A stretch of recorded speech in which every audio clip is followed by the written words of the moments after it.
नमस्कार, मैं हूं देवांजलि मोइत्रा। पुलवामा हमले के बाद इंडियन एयरफोर्स ने जिस तरह से पाकिस्तान में घुसकर एयर स्ट्राइक की, उसके बाद से देश भर के लोगों के अंदर जो गम और गुस्सा था, उन्हें कुछ सुकून तो जरूर मिला होगा। लेकिन विपक्ष है कि सेना के एयर स्ट्राइक पर भी सवाल उठाने से बाज नहीं आ रहा है।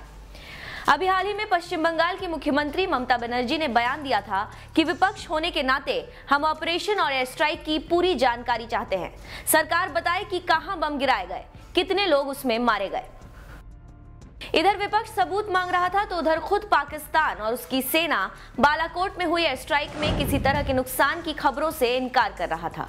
लेकिन इन सबके बीच जिस जैश के ठिकानों पर सेना ने मिराज 2000 लड़ाकू विमान से बमों की बारिश कर तबाह किया था, वो आतंकी संगठन खुद ये मान रहा है कि भारतीय सेना की एयर स्ट्राइक में उसे काफी नुकसान हुआ है। जैश के मुखिया मसूद अजहर के छोटे भाई मौलाना अम्मार ने एक ऑडियो क्लिप में इस बात को खुद माना है कि भारत के लड़ाकू विमानों ने खैबर पख्तूनवा प्रांत के बालाकोट में बड़ी तबाही मचाई है।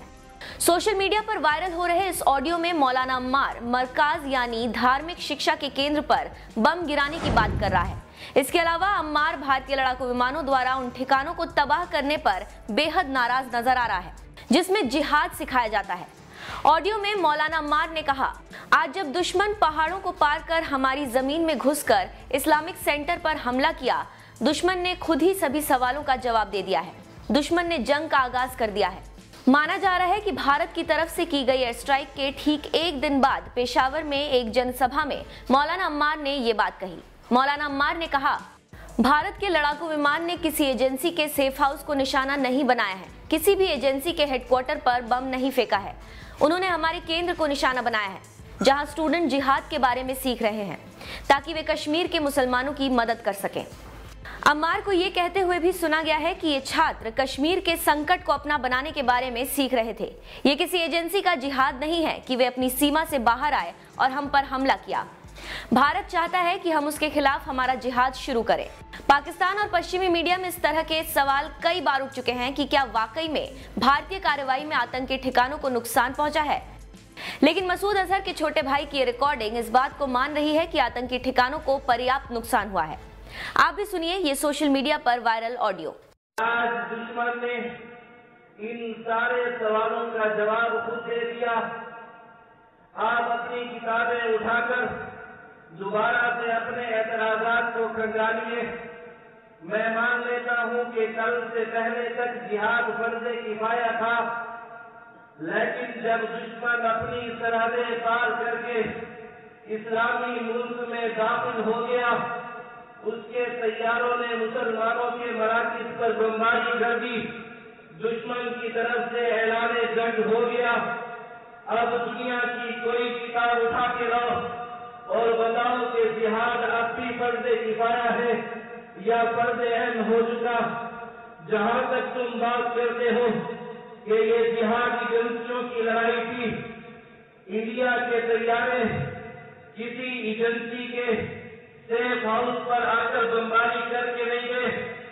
इंडिया के तैयारों ने एजेंसी के किसी हेडक्वार्टर पर बमबारी नहीं की। इंडिया के तैयारों के ढोलों का निशाना देखो, कौन सी जगह बनाई गई, वो कौन सा मकाम था।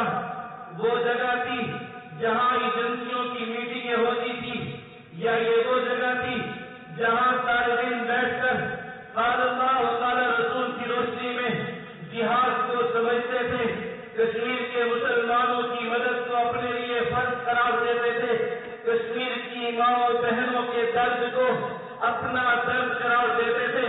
वहां हमला हुआ, फैसला तुम्हारे हाथों में है कि आप भी तुम कहो कि ये एजेंसियों का जिहाद है। हिंदुस्तान ने अपने मुल्क से निकलकर हमारे मुल्क में दाखिल होकर हमारे मरकज पर हमला करके अब इस इक़दामी जिहाद को दिफाई शक्ल दे दी है। भारतीय सेना ने 26 फरवरी को पीओके के मुजफ्फराबाद, चकोटी के अलावा पाकिस्तान के बालाकोट में भी बम बरसाए थे। इस हमले में करीब 200 से 300 आतंकियों के मारे जाने की खबर है। एयर स्ट्राइक के बाद सेना की तीनों विंग ने जब जॉइंट प्रेस कॉन्फ्रेंस की थी तो उस वक्त मीडिया की ओर से सबूत को लेकर सवाल उठाए गए थे, जिसका जवाब देते हुए सेना ने कहा था कि सही समय आने पर सरकार सबूत सामने रखेगी। Damage to the camps. The weapons hit the intended target and they caused the damage that was intended. However, it will be premature to say that what is the number of casualties we have been able to inflict on those camps and what is the number of deaths. But has the camp been fully destroyed, sir? Whatever we intended to destroy, we have got the effect that we desired. Krishna Mohan. जो मैं sir आज के पूरे development के बाद अब जो लगातार पिछले कुछ दिनों से टेंशन था एलओसी पर और लगातार सीज़फायर वायलेशन हो रही थी, स्पेकुलेशन थे पूरे देश में, आज के डेवलपमेंट पर क्या आपको लगता है कि टेंशन कम होगा और वैली में टेररिस्ट जो रिलेटेड इंसिडेंट्स हैं उनमें क्या आपको लगता है कि और तेजी आएगी या वो कम होगी? ये जवाब तो आप पाकिस्तान से पूछिए, क्योंकि अभी भी जो है ceasefire violations as we speak जारी है, तो ये पाकिस्तान के ऊपर है कि वो क्या चाहते हैं। मंजीत सर, मेरा सवाल आपसे है, अपनी जो बालाकोट में जो हमने मिराज से जो आतंकी अड्डों को निशाना बनाया उसको लेकर और जो F-16 हमने गिराया, दोनों घटनाओं को लेकर पाकिस्तान ने लगातार कहा कि भारत ने ऐसा कोई हमला नहीं किया, ऐसा कोई अटैक नहीं किया, उसके सबूत नहीं है। उनके कुछ पे लोड ऐसे इलाकों में गिरे जहां पर कोई इंस्टॉलेशन नहीं थे। तो पाकिस्तान के दावे को झूठा साबित करने के लिए, अपनी बात को हम स्थापित करने के लिए हम किस तरह से चीजों को आगे रखेंगे, उसके लिए क्या हम सबूत दिखाना चाहेंगे पाकिस्तान को? What you are going to see today as a piece of evidence, which is a part of a AMRAAM air-to-air missile. This is a beyond visual range air-to-air missile, जो कि F-16, पाकिस्तान में सिर्फ एक जहाज है F-16 जो कि AMRAAM missile लेके उड़ सकता है, और कोई भी उनके पास जहाज नहीं है जिसपे AMRAAM मिसाइल लगाई जा सके। ये कि वो उस मिसाइल के टुकड़े राजौरी के ईस्ट में इंडियन टेरिटरी में पाए गए हैं, इसका मतलब है कि उन्होंने F-16 का यूज किया है। दूसरा, एयरफोर्स के पास काफी तरह से हम पता कर सकते हैं कि कौन सा जहाज उड़ रहा है या कौन सा जहाज हमारी एयर स्पेस की तरफ आ रहा है। इलेक्ट्रॉनिक सिग्नेचर होता है हर जहाज का, हमारे पास उस इलेक्ट्रॉनिक सिग्नेचर को मैच करता हुआ हमने उसको पाया, जिसकी वजह से हम ये कह सकते हैं कि F-16 इस मिशन में शामिल थे।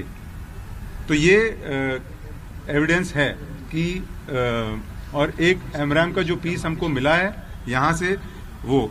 तीसरी बात, अगर आप मीडिया रिपोर्ट्स देखें पाकिस्तान की तरफ से भी, तो आप देखेंगे कि कुछ इंजन वगैरह के पीसेस हैं, कुछ एयरक्राफ्ट के कंपोनेंट्स हैं या कुछ ड्रॉप टैंक्स हैं जो वहां दिखाए गए हैं, वो MiG-21 के नहीं है। और भारतीय वायुसेना का सिर्फ एक जहाज मिसिंग है, वो एक MiG-21।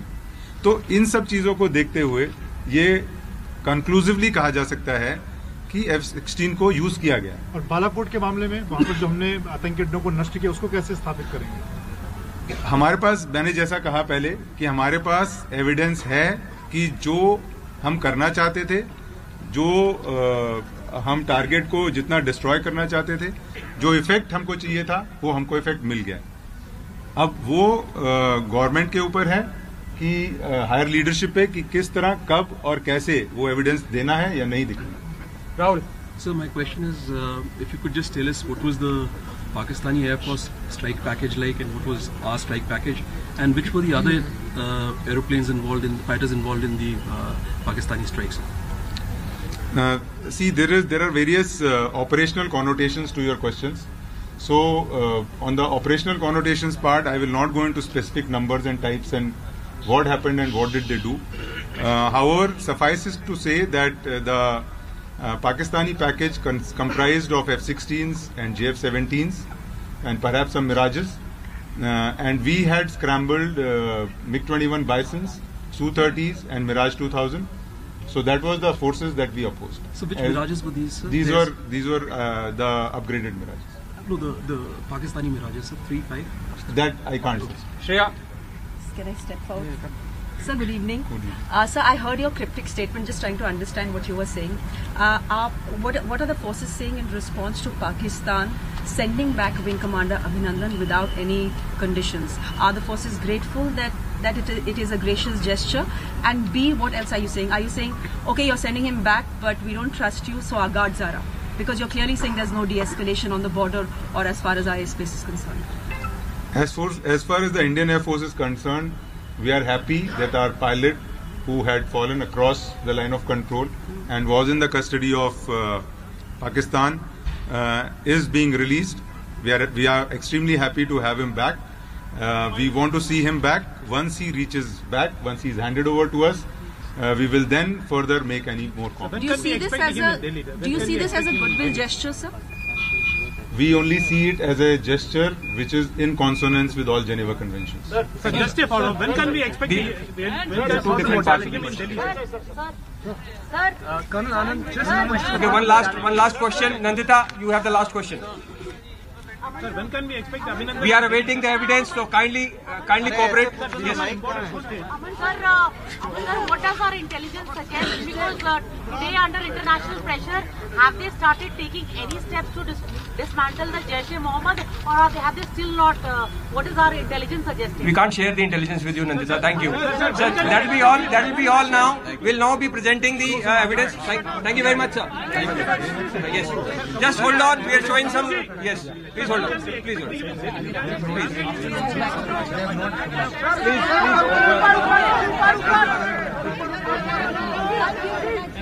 May I request the Air Force to kindly present the evidence? Yes, you can see Jyotsna.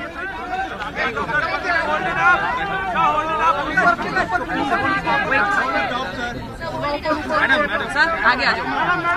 Please step up. Please step up. Sir, थोड़ा सा ऐसे. Step